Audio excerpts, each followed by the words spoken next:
Já parou para pensar naqueles momentos em que a vida parece te tirar algo? A perda de um emprego, o fim de um relacionamento, um objeto querido que se vai. O ego chora por essas ausências, sentindo um vazio e uma diminuição. Mas e se a dor da perda fosse, na verdade, um portal? Um convite para uma descoberta profunda, uma oportunidade para o espírito se alegrar por aquilo que ele finalmente encontra em meio à ausência?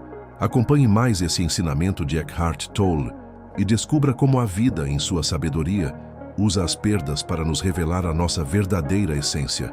Aquela perda, por mais pequena que seja, é, na verdade, um chamado. É a vida nos tirando da nossa zona de conforto egóica, nos lembrando de que não somos a forma, a posse ou a posição que ocupamos. E quando a vida começa a te diminuir, o ego, que se nutre do acúmulo e da identificação, entra em pânico. Ele se sente como se alguém tivesse arrancado um pedacinho de você, e a dor dessa diminuição é sentida profundamente. O ego chora por aquilo que foi subtraído, por aquilo que o tempo e a vida parecem ter levado embora. Ele se apega à forma, às posses, às conquistas e ao sucesso.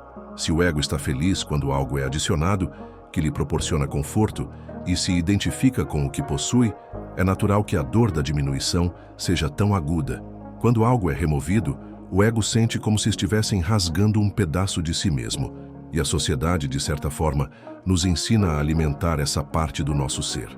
Nos diz para buscarmos o sucesso, para acumularmos, para construirmos uma imagem que idealmente seria inabalável. Mas o que acontece quando essa imagem começa a se desfazer? E o que acontece quando a vida, com sua inevitável dança de ganhos e perdas, começa a nos tirar aquilo que pensávamos ser essencial? Há um velho ditado que diz: quando o ego chora pelo que perdeu, o espírito se alegra pelo que encontrou. Essa frase, em sua simplicidade, revela uma verdade profunda sobre a natureza da nossa existência. O ego se apega, se identifica, se solidifica em torno de objetos, posições e conquistas. Ele se nutre do eu tenho, do eu sou. Quer um carro melhor, uma casa maior, um status mais elevado, e sente um prazer efêmero quando consegue. Quer ser bem-sucedido, ter uma carreira de sucesso e acumular bens materiais.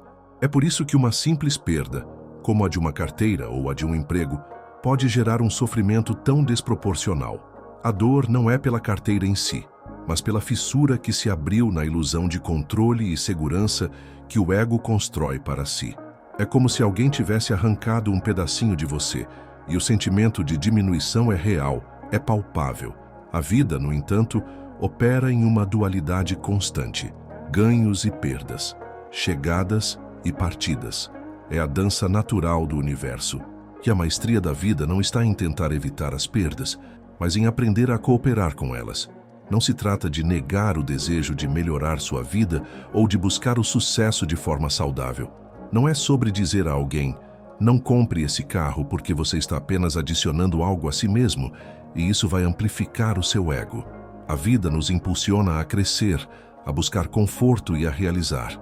E isso é um movimento natural. No entanto, a verdadeira sabedoria reside em como reagimos quando a vida inevitavelmente nos apresenta o outro lado da moeda, aquele lado que nos tira do nosso lugar de conforto egóico.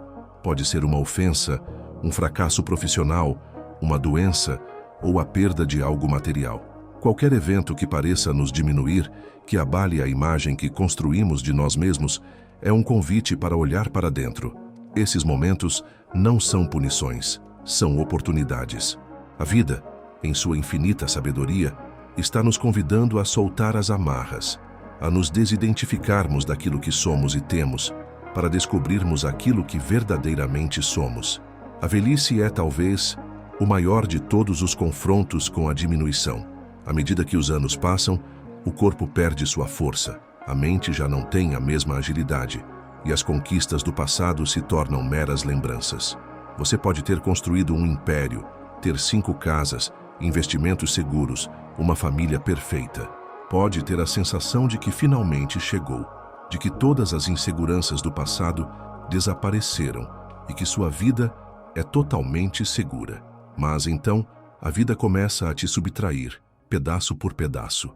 A aposentadoria, a perda de uma posição importante, que definia sua identidade, a percepção de que mesmo a esposa troféu envelheceu.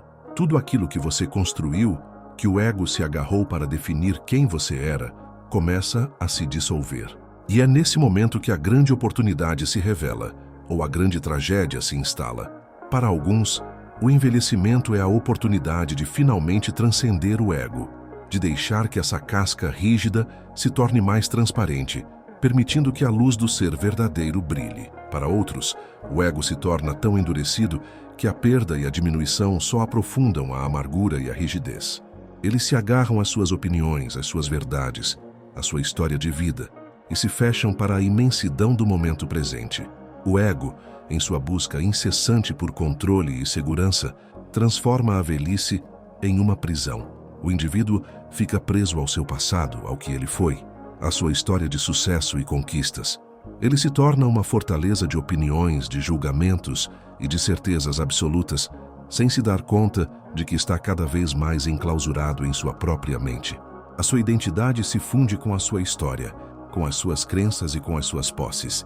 E qualquer desafio a essa estrutura é visto como um ataque pessoal. O futuro, que antes era uma tela em branco para novas conquistas, agora é apenas a promessa de mais perdas e diminuições. O medo do fim, da morte, se intensifica, pois a ideia de dissolução da forma é o pesadelo máximo para o ego. Ele chora por antecipação, lamentando por tudo que ainda vai perder. A vida nos apresenta um paradoxo. O ego, em sua busca por ser mais, por ter mais, por ser bem-sucedido e por se solidificar através de posses e posições, vive em uma ilusão frágil. Essa ilusão pode ser abalada por qualquer coisa, por menor que seja.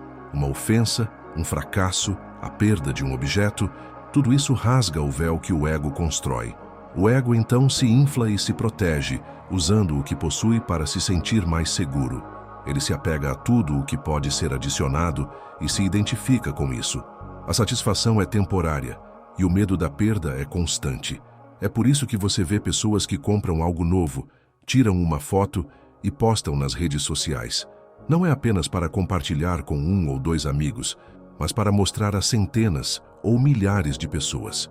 É uma busca desesperada por validação externa, que em última análise serve para sustentar a frágil estrutura do ego. O sucesso, a carreira, a casa grande, tudo isso se torna parte de uma identidade que, no fundo, sabe que é vulnerável, que pode ser tirada a qualquer momento.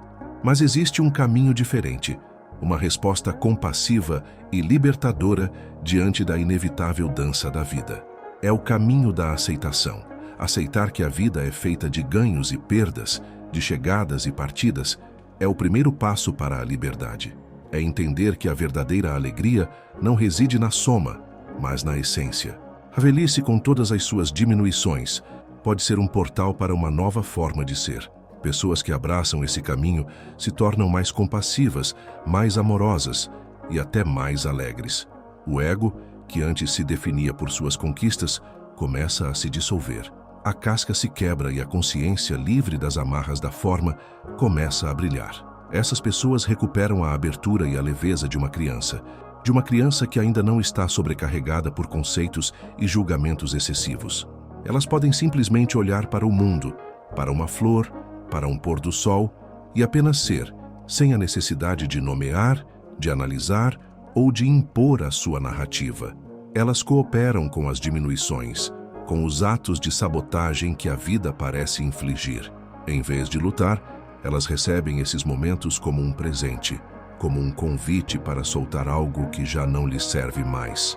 Elas aprenderam, como nos ensina Eckhart Tolle, a dizer obrigado à perda, pois sabem que ao perderem a forma, estão encontrando a essência.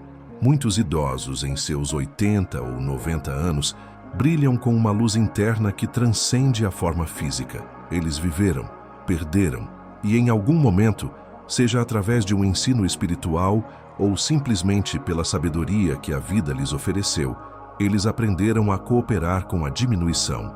Eles não lutam contra a inevitabilidade, mas a abraçam. Para eles, a perda não é um castigo, mas uma oportunidade de libertação. Eles aprenderam a até mesmo acolher a diminuição, a dizer: obrigado, acabei de perder isso, o que quer que tenha sido. Esse é o auge da sabedoria, transformar a dor da perda em um ato de gratidão. O ego pode chorar, mas o espírito se alegra, porque cada perda de forma é um passo em direção à descoberta da plenitude da consciência, do que realmente somos, do que sempre fomos e do que sempre seremos, para além de qualquer ganho ou perda.